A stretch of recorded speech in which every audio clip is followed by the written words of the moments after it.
The chrome walls of the Nexus station stretched endlessly in all directions. Ambassador Chen Wei stood at the observation window of the human vessel Indomitable and watched as the massive structure grew larger. It looked like someone had taken 1,000 cities and stacked them on top of each other, then wrapped the whole thing in mirrors. The station was the size of Jupiter's moon Europa.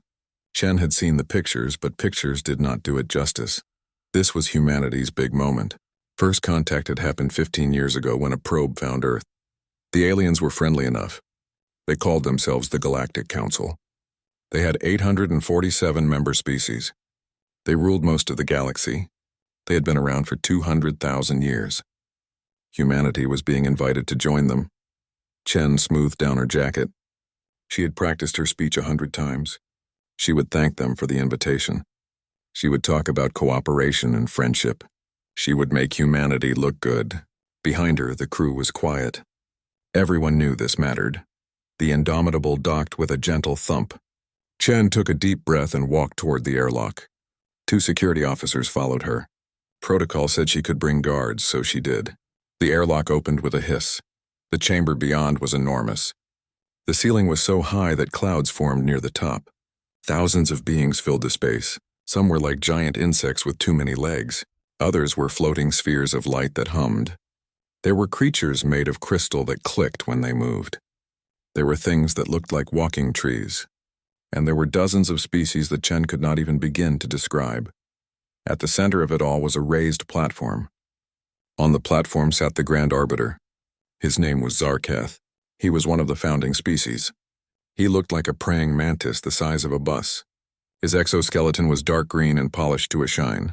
His eyes were compound and looked in multiple directions at once. When he moved, his body made clicking sounds. Zarketh stood as Chen approached. His voice came from a translator box that hung around what passed for his neck. The voice was deep and smooth. Ambassador Chen Wei of Earth Humanity, welcome to the Galactic Council. You stand before the oldest and greatest civilization in the known galaxy. Today we formally invite your species to join us in the great work of maintaining order and prosperity among the stars. Chen bowed slightly. Thank you, Grand Arbiter. Humanity is honored by this invitation. We look forward to working with all species represented here to build a better future. Zarketh's mandibles clicked together. It might have been a smile. Excellent. Now we must discuss the terms of membership. All species who join the Council must participate in the tribute system. This is not negotiable. It is how we maintain the peace and security that has lasted for 50,000 years. Chen felt something cold slide down her spine. The briefing documents had not mentioned anything about tribute. What exactly does this tribute entail? Zarketh spread his blade-like arms wide. Every member species contributes 20% of their total economic output. This includes resources, manufactured goods, and genetic materials. In addition, each species provides military assets equal to 15% of their total fleet capacity. These contributions fund the enforcement fleet and maintain the infrastructure of the Council. 20%. Chen's mind raced through the numbers. 20% of Earth's GDP was trillions. Add in the colonies on Mars and Titan, and the mining operations in the asteroid belt, then the genetic materials. What did that even mean? And 15% of their fleet. Humanity only had 30 interstellar-capable ships. That seems like a substantial amount, Chen said carefully. Zarketh's mandibles clicked again. It is the price of civilization. Every species pays. There are no exceptions. This system has worked for 50,000 years. It will continue to work. What if a species cannot pay? Chen asked. The Grand Arbiter turned to face a section of the wall. The surface shimmered and became a holographic display. Images appeared. Chen watched as entire planets burned. Cities crumbled. Ships exploded in silent flashes. Bodies floated in space. The images cycled through 12 different worlds. 12 different species that Chen had never heard of. These species chose to refuse, Zarketh said. His voice had not changed. It was still smooth and calm. They believed they were strong enough to stand alone. They were incorrect. The enforcement fleet removed them from the equation. We do not enjoy such actions, but the integrity of the Council must be maintained. Chen stared at the images. She had seen war before. Humanity had plenty of experience with war. But this was different. This was not war. This was extermination. These species had been erased so completely that no one even remembered their names. How long do we have to provide the first tribute shipment? Chen asked. 30 days, Zarketh said. Standard galactic days. You will deliver the materials to this station. We will provide coordinates and transport schedules. This is more than generous. Most species are given only 15 days. I need to consult with my government, Chen said. Of course, Zarketh said. We understand that this is new for you. But do not take too long. The enforcement fleet does not tolerate delays. You have 30 days from this moment, not a day more. Chen bowed again and turned to leave. Her legs felt like rubber. Behind her, she could hear the clicking and humming and buzzing of 847 species. All of them had paid. All of them had bent the knee. Now it was humanity's turn. Back on the Indomitable, Chen sat in her quarters and stared at the wall. She had recorded everything. The conversation, the images, the threats. She had it all. Now she had to send it back to Earth and let them decide. She opened a communication channel. This is Ambassador Chen. Begin encryption protocol. Priority Alpha. Send to the Secretary General immediately. The computer beeped. The message began transmitting. It would take 6 hours to reach Earth. Then the debates would begin. Chen knew how it would go. Some would say they had no choice. Others would say they could not live as slaves. Everyone would have an opinion. Everyone would have a plan, but in 30 days humanity had to give an answer. And that answer would determine whether they had a future at all. The emergency session of the United Nations Space Council began exactly 6 hours and 12 minutes after Chen's message arrived. Every nation with a seat sent their top people. The chamber in Geneva was packed. Screens showed delegates from the Mars colonies, from Titan Station, from the mining facilities in the asteroid belt. Everyone who mattered was watching. Secretary General Martinez stood at the podium. She was a small woman with gray hair and tired eyes. She had been Secretary General for 8 years. She had dealt with corporate wars on Mars and piracy in the outer system. She had negotiated peace between colonies that hated each other. But this was different. Ladies and gentlemen, Martinez said, you have all seen Ambassador Chen's report. The Galactic Council demands tribute, 20% of our GDP, 15% of our fleet, genetic materials. We have 30 days to comply or face what they call enforcement, which means extinction. The room erupted. Everyone tried to talk at once. Martinez slammed her hand on the podium. Order! We will proceed in an organized fashion. The chair recognizes Ambassador Okafor. Ambassador Okafor from the African Union stood up. He was a tall man who usually smiled. He was not smiling now. We have no choice. We must pay. Look at what they did to those 12 species. They were completely destroyed. We have been in space for 15 years. They have been doing this for 200,000 years. We cannot fight them, so we just surrender? That was Colonel Park from the Korean Space Defense Force. She stood without waiting to be called. We pay them forever? 20% every year? That is not membership. That is slavery with extra steps. It is survival. Okafor shot back. There is no shame in survival.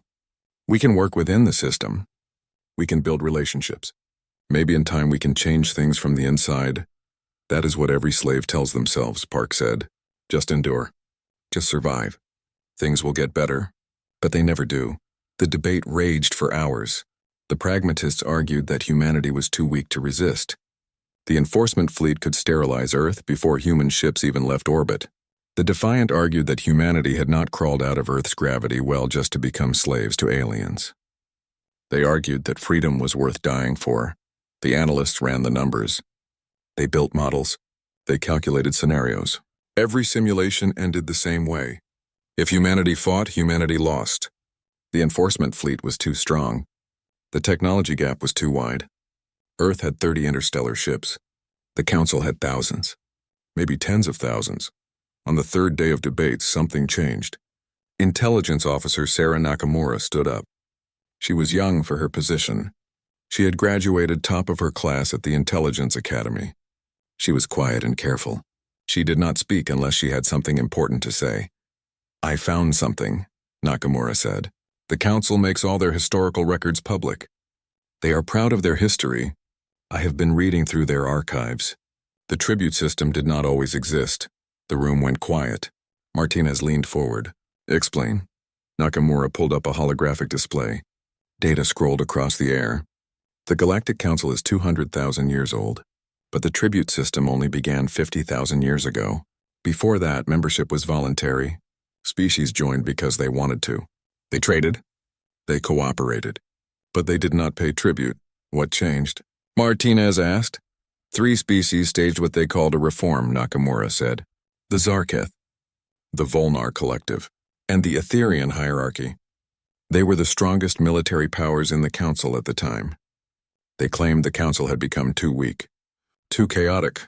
They said species were taking advantage of Council resources without contributing. They proposed the tribute system as a solution, and the other species just agreed. Colonel Park asked. Nakamura shook her head.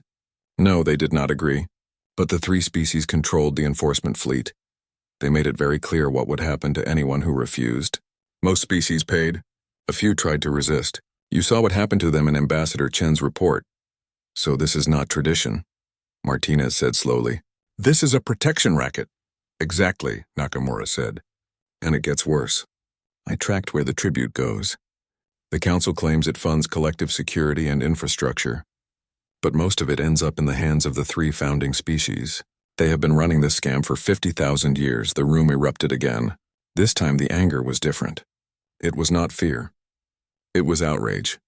These aliens had invited humanity to join their civilization. But it was not a civilization. It was an empire built on fear and extortion. Over the next 25 days, messages poured in from every human settlement in the solar system. From Mars City and New Shanghai on Titan. From the mining colonies in the asteroid belt. From the research stations orbiting Saturn.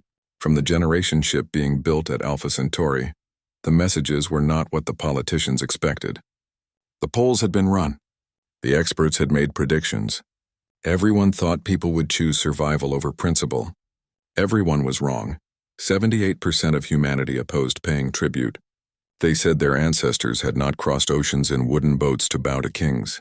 They said their grandparents had not fought world wars to surrender to tyrants. They said humanity had always chosen freedom over safety. Why stop now? On day 28, the Security Council met in private.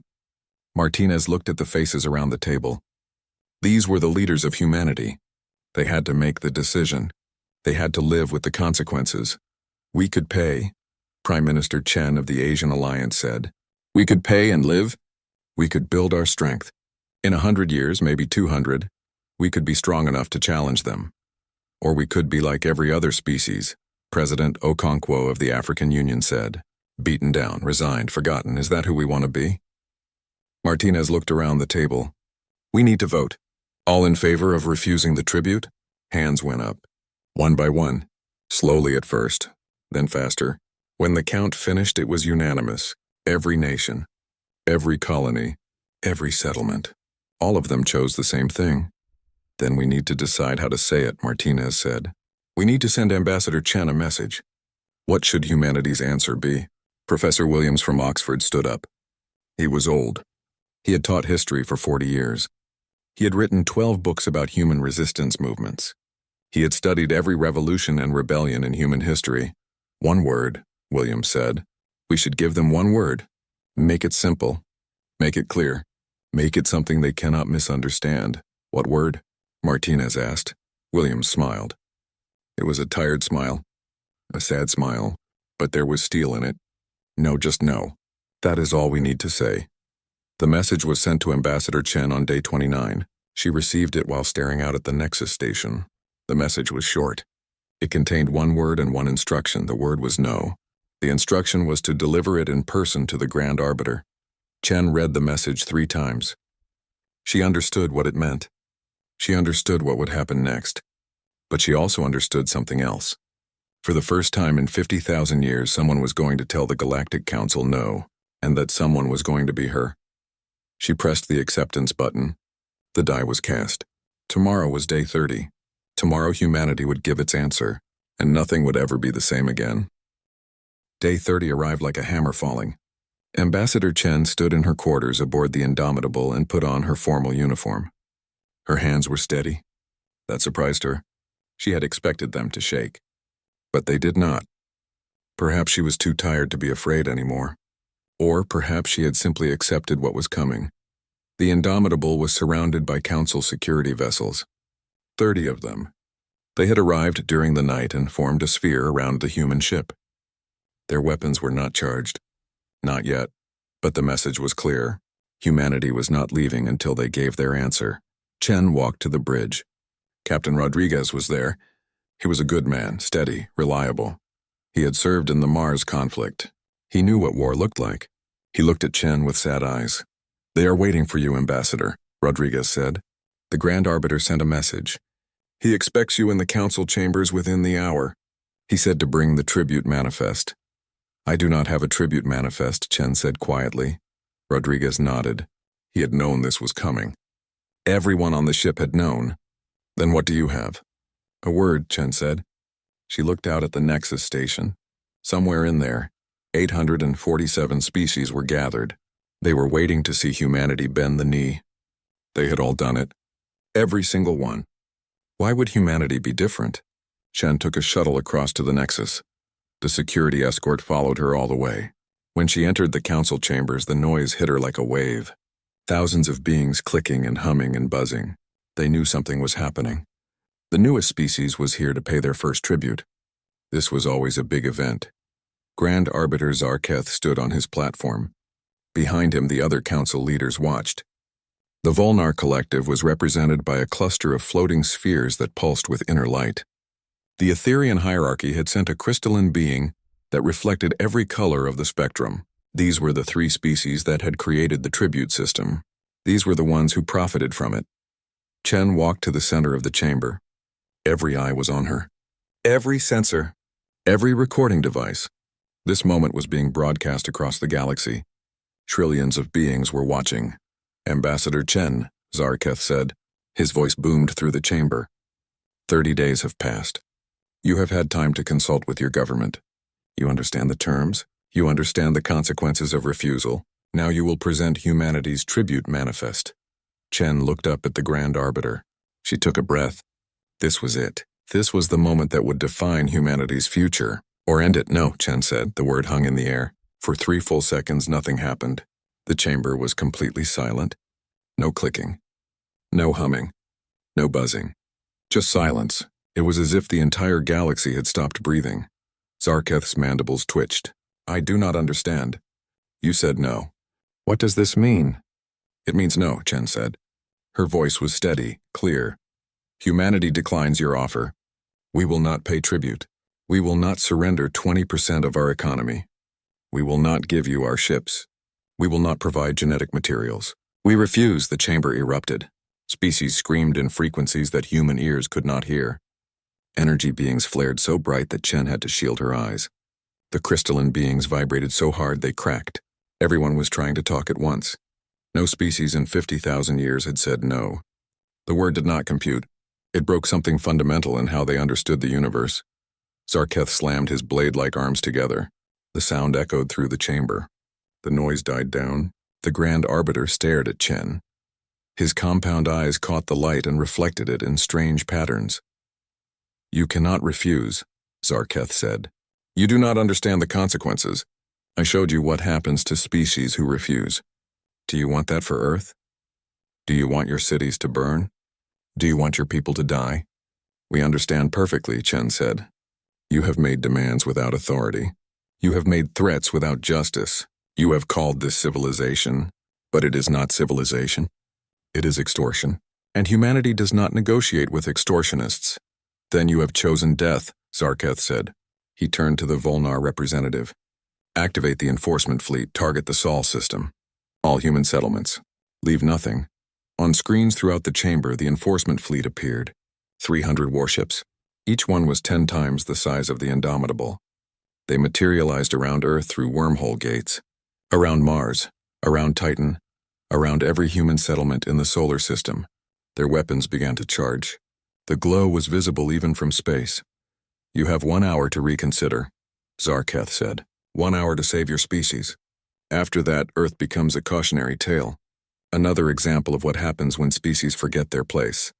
Chen looked at the screens. She could see Earth, the blue and green world where humanity was born, where her parents lived, where billions of people went about their lives not knowing that in 1 hour they might all be dead. But she also knew something that Zarketh did not. She knew what humanity had been doing for the past 30 days. They had not just been debating. They had been preparing. And they had been digging. Chen smiled. It was not a happy smile. It was the smile of someone who was about to flip the table. You should know something about humans, Grand Arbiter. We are very good at becoming cautionary tales. Usually for the people who threatened us. She pulled out a small device from her pocket. It was a standard data transmitter. Nothing special, nothing threatening. She pressed a button. What are you doing? Zarketh demanded. Sharing information, Chen said. You made your archives public. You are proud of your history. So we read it, all of it. We read everything. And we found some very interesting things. Across the galaxy, on every world connected to the Council network, data began to download. Files, records, financial transactions, archaeological evidence, historical documents, everything that humanity had found in the past 30 days, everything that the Council had buried under 50,000 years of propaganda. Chen looked at Zarketh. Your tribute system is a scam. It always was. The 3 founding species created it to enrich themselves. Most of the money does not go to collective security. It goes into your accounts. You have been running this con for 50,000 years, and everyone is about to know. The chamber exploded into chaos. Species were accessing the data, reading it, understanding it. 50,000 years of lies were unraveling in real time. Some species were angry. Some were shocked. Some were already calculating what this meant for them. This changes nothing, Zarketh roared. The enforcement fleet will still destroy you. You have exposed us, but you will not live to see what happens next. Maybe, Chen said. But we will not die as slaves. We will die as free people who told the truth. And that truth is out there now. You cannot take it back. Every species in the galaxy knows what you did. They know the tribute system is a lie. They know you destroyed 12 species not for refusing tribute, but for discovering the truth. Chen looked around the chamber. Humanity offers an alternative. Free and equal alliance. No tribute, no threats, just cooperation between sovereign species. Anyone who wants to join us can.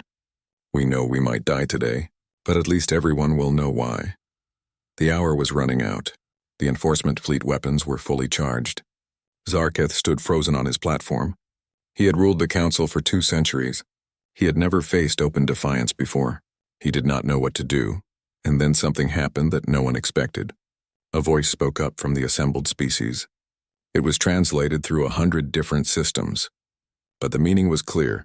We stand with humanity, Chen turned. A small species near the back had spoken. They looked like bipedal lizards with feathers. She did not know their name, but they had just changed everything. Another voice joined them. Then another.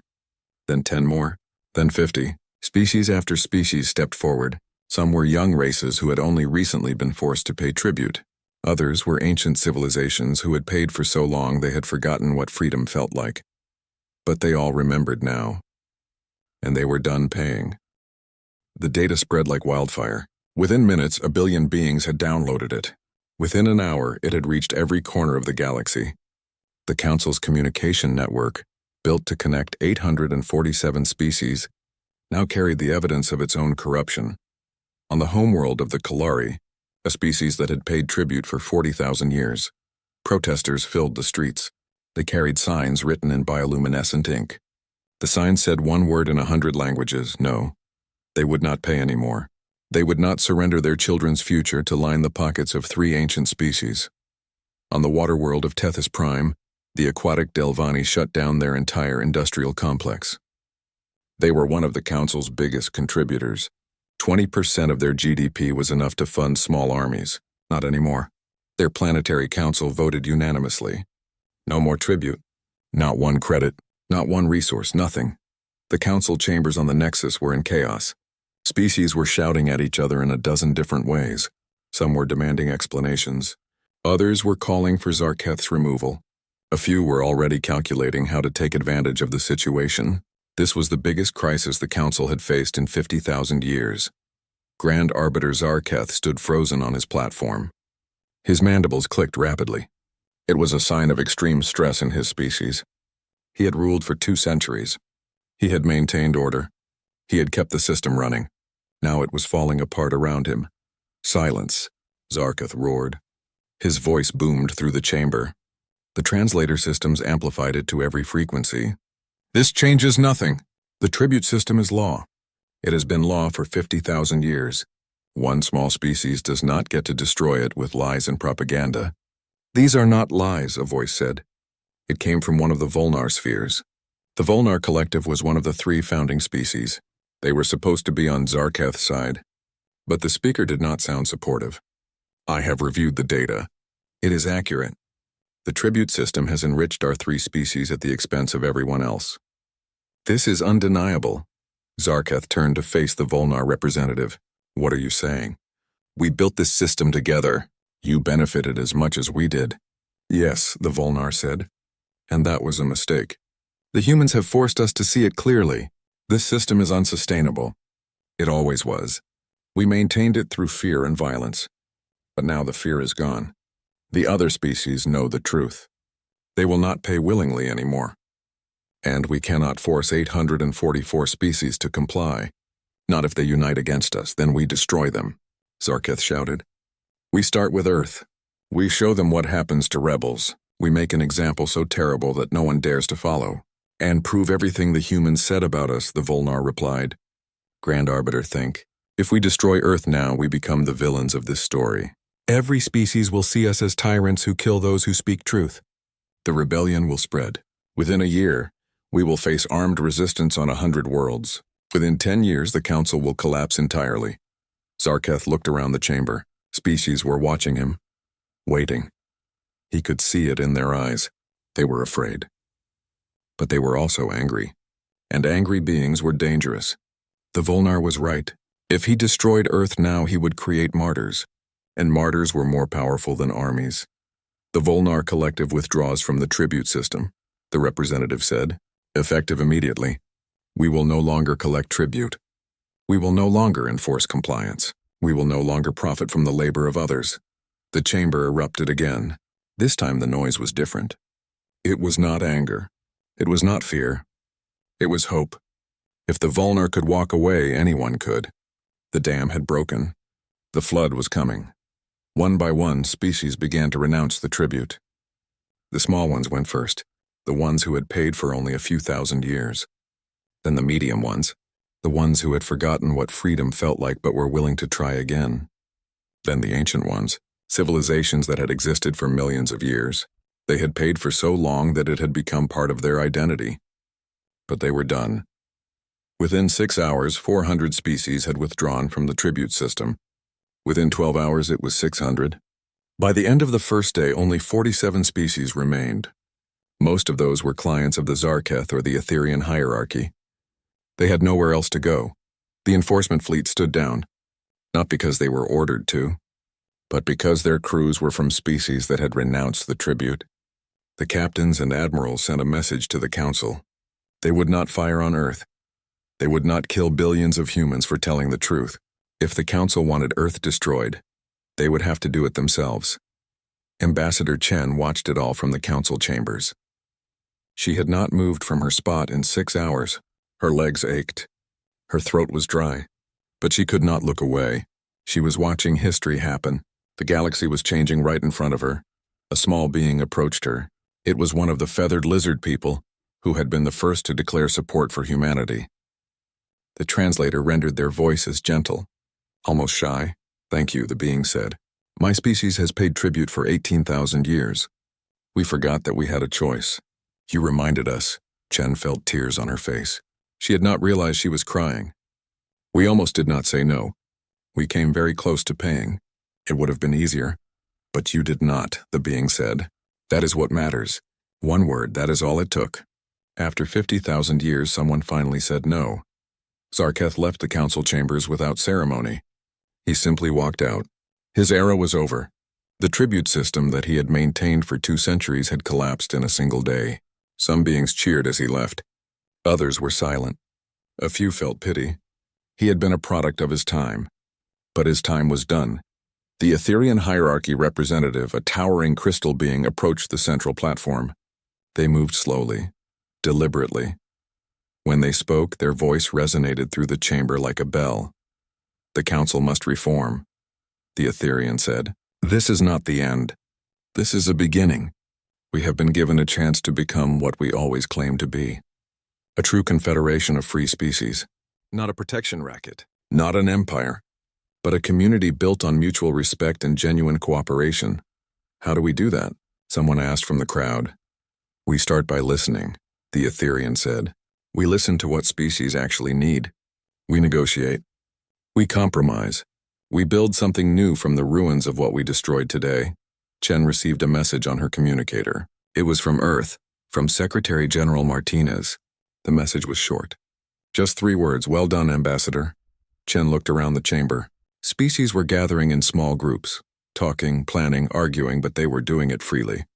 For the first time in 50,000 years, they had a choice. They did not have to pay tribute. They did not have to bow. They could stand as equals. Humanity had done that. Not with weapons. Not with technology. But with one word. One simple word that every species understood, but most had forgotten how to say. No. It was a word that changed everything. And the galaxy would never be the same again. 3 months passed. The galaxy did not collapse. Many had predicted it would. Without the tribute system, the doomsayers claimed, there would be chaos. Wars would break out. Trade would stop. Civilization would crumble. They were wrong. The galaxy was messy. It was complicated. But it was free. Species negotiated directly with each other. They made deals. They formed alliances. Some chose to pool resources for mutual defense. Others preferred to stand alone. But they made these choices themselves. Not because someone threatened them. Not because they had no other option. But because they wanted to. The Nexus Station became something different. It was no longer the seat of an empire disguised as a council. It became what it should have been from the start. A meeting place, a forum, a neutral ground where species could talk and trade and resolve disputes without resorting to violence. A new charter was written. It took 2 months and involved representatives from 600 species. The document was thousands of pages long. But the core principles were simple. Membership was voluntary. No species could be forced to join. No species could be forced to stay.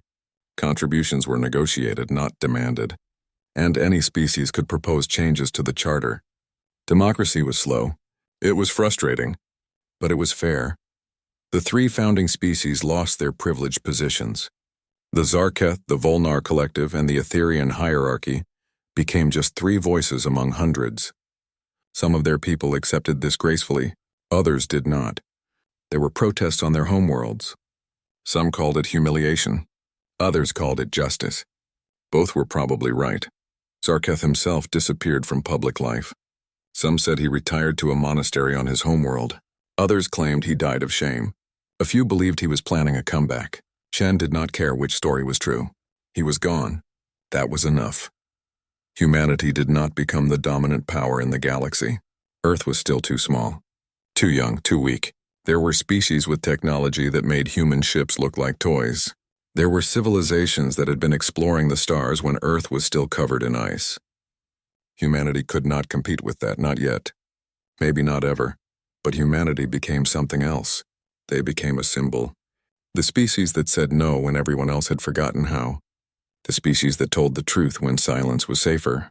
The species that reminded the galaxy that freedom was worth fighting for. A new calendar began. Not officially. The Council did not mandate it. But species started using it anyway. They marked time from the refusal. The day humanity stood in the Council chambers and said one word. The day everything changed. Chen remained as Earth's ambassador to the Council. She could have retired. She had done enough. She had literally saved her species and helped reform galactic civilization. She could have gone home and written her memoirs and given lectures and lived comfortably for the rest of her life. But she stayed.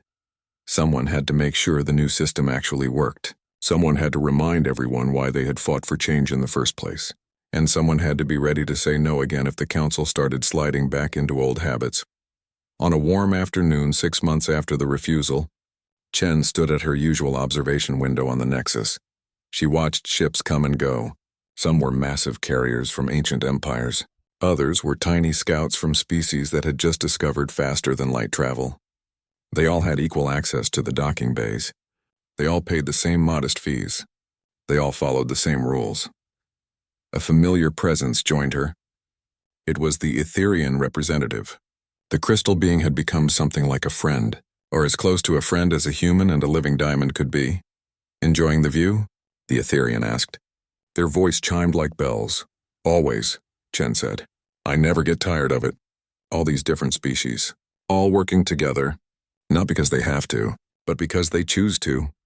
You made this possible," the Etherian said. Chen shook her head. "I just said one word. That is all. The rest was everyone else deciding what to do with it." "One word that no one had dared to say in 50,000 years, the Etherian replied. "Do not diminish what you did. You broke a cycle that had lasted longer than most civilizations. You gave us a chance to become better." A message arrived on Chen's communicator. It was from the council floor. A dispute had broken out between two species over mining rights in a shared system. They wanted a mediator. They had requested Chen specifically. "Duty calls," Chen said with a smile. "Some things never change." "No," the Etherian said. "But the important things did." Chen walked toward the council chambers. The halls were less intimidating now. They were still enormous, still beautiful, but they no longer felt like the lair of a predator. They felt like what they should have been all along. A place where different beings could meet as equals. As she entered the chamber, she received another message. This one was from Earth, from her daughter. The text was simple, but it made Chen smile. "Proud of you, Mom. Come home soon. We miss you." Chen would go home eventually. But not yet. There was still work to do. The new council was fragile. It needed people who remembered why it had been created. It needed people who would stand up when others tried to abuse power. It needed people who were not afraid to say no. The two disputing species stood before the mediation platform. They were both angry, both convinced they were right, both ready to escalate to violence if necessary. Chen had seen this pattern before, not just in the galaxy, but throughout human history. People fighting over resources, over territory, over pride, but there was a difference now. In the old system, the council would have simply imposed a solution. They would have taken 20% from both species as tribute and divided the mining rights however benefited the founding species most. No one would have been happy. But no one would have dared to complain. Now Chen had to actually help them find a solution. She had to listen. She had to understand their concerns. She had to help them see each other as partners rather than enemies. It was harder than imposing a solution. It took longer. It required patience and empathy and creativity, but it was better. It was fairer. It was the kind of system that could last not because people were afraid to leave, but because they wanted to stay. Hours later, Chen walked back to her quarters. The dispute was not completely resolved, but progress had been made. Both sides had agreed to another meeting. They had agreed to compromise. They had agreed to try. That was enough. Small victories, small steps forward. That was how real change happened. Not with grand gestures or dramatic speeches, but with daily effort, with patience, with the willingness to keep trying even when it was hard. Chen sat in her quarters and looked at a hologram of Earth. The blue and green world spinning silently in space. Home. She would see it again. Soon. But first she had to finish what she started. A message notification appeared. It was from former Grand Arbiter Zarketh. Chen had not heard from him since his departure from the council. She hesitated before opening it. What could he possibly want? The message was brief. Just 2 sentences. "You have doomed us all to chaos." The tribute kept order. "What comes next will be worse." Chen read the message twice. Then she deleted it. Zarketh was wrong. The tribute had not kept order. It had kept silence. There was a difference. Order built on fear was not order. It was oppression wearing a mask. What came next would be messy. It would be difficult. There would be setbacks and failures. Some species would abuse their freedom. Some conflicts would escalate into violence. The galaxy would not be perfect. It would never be perfect, but it would be better. It would be more honest. It would be built on consent rather than coercion. And that made all the difference. Chen composed a reply. She kept it short. Just 3 words. Not because she was trying to echo her famous answer, but because 3 words were all that needed to be said. We chose freedom. She sent the message and closed her eyes. Tomorrow would bring new challenges, new disputes, new problems that had no easy answers. But tomorrow would also bring new opportunities, new friendships, new possibilities. The galaxy had changed. One word had shattered 50,000 years of tyranny. One word had reminded hundreds of species what freedom felt like. One word had given them the courage to stand up and say no to a system that had seemed eternal and unchangeable. That word had been no. Simple, clear, unambiguous. The most powerful word in any language. The word that every child learns first. The word that marks the beginning of independence. The word that separates slaves from free beings. Humanity had not known what would happen when they said it. They had not known if it would work. They had not known if they would survive. But they had said it anyway. Because some things were worth dying for, and freedom was at the top of that list. The story would be told for millennia. The story of how one small species stood before the greatest empire in the galaxy and refused to kneel. The story of how one word changed everything. The story of the refusal. And whenever other species faced impossible odds, whenever they were told they had no choice, whenever tyrants demanded their submission, they would remember. They would remember Earth. They would remember Ambassador Chen. They would remember that sometimes the most revolutionary act is simply saying no. Chen opened her eyes and looked out at the stars. Somewhere out there, Earth was spinning. Her family was waiting.